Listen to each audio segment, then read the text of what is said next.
Hello మిత్రులారా, అందరికీ నమస్కారం. 60 ఏళ్లు దాటిన తర్వాత కూడా సంభోగం సాధ్యమేనా అనే డౌట్ ప్రతి ఒక్కరికి వస్తుంది. కానీ అది ఖచ్చితంగా సాధ్యమే అని కొందరు వ్యక్తులు నిరూపించారు.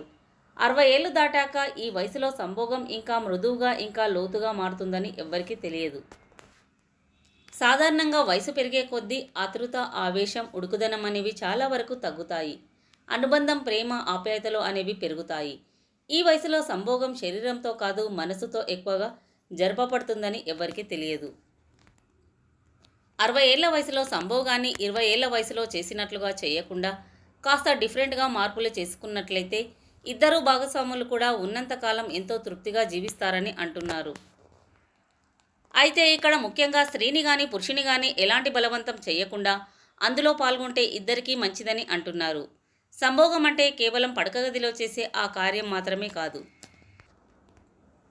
తన యొక్క భాగస్వామితో చనువుగా ఉన్న, ప్రేమతో మాట్లాడినా, మృదువైన స్పర్శను తనకు అందించిన, ఓ చిన్న చిరునవ్వు నవ్వినా, ఓ చిన్న మాట పాజిటివ్గా మాట్లాడినా అది రొమాన్స్ కిందికే వస్తుంది.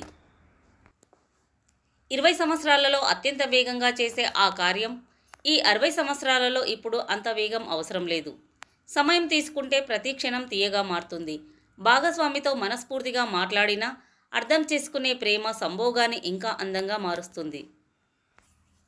60 ఏళ్ల వయసులో సంభోగాన్ని తగ్గించి ఆరోగ్యం మీద దృష్టి పెడితే ఇద్దరికీ కూడా తమ శేష జీవితం సుఖంగా సాగిపోయేలా చేస్తుంది. గుర్తుంచుకోండి, సంభోగం అంటే కేవలం శరీరంతో చేసే పనులే కాదు. ఇద్దరి మధ్య నమ్మకం, ప్రేమ, ఆప్యాయత ఇవన్నీ కూడా సంభోగం కిందికి వస్తాయి. 60 ఏళ్ల వయసులో ఒకరికి ఒకరు తోడుగా ఉంటూ తమ శేష జీవితాన్ని సంతోషంగా తమ కుటుంబ సభ్యులతో, మనవళ్లతో, మనవరాళ్లతో హాయిగా జీవిస్తే అంతకన్నా భాగ్యం ఇంకేముంటుంది. వయసులో ఉన్నన్ని రోజులు ఆ కార్యాన్ని ఎంతో మధురంగా అనుభవించి ఉంటారు. కాబట్టి ఈ వయసులో మీ కుటుంబ సభ్యులతో హాయిగా కాలాన్ని గడిపేయడం మంచిది. వారికి మీరు ఆదర్శంగా నిలవాలి తప్ప అసహ్యంగా ఎప్పటికీ కనిపించరాదు. మీ ప్రవర్తనను బట్టి మీరు ఎలాంటి గౌరవాన్ని పొందుతారు అనేది వాళ్ళు నిర్ణయిస్తారు. ఫ్రెండ్స్, ఈ వీడియో కనుక మీకు నచ్చినట్లయితే ప్లీజ్ ఒక లైక్ చేయండి. అలాగే ఇలాంటి మరెన్నో ఇంట్రెస్టింగ్ వీడియోల కోసం ఛానల్ని సబ్స్క్రైబ్ చేయండి. ధన్యవాదాలు.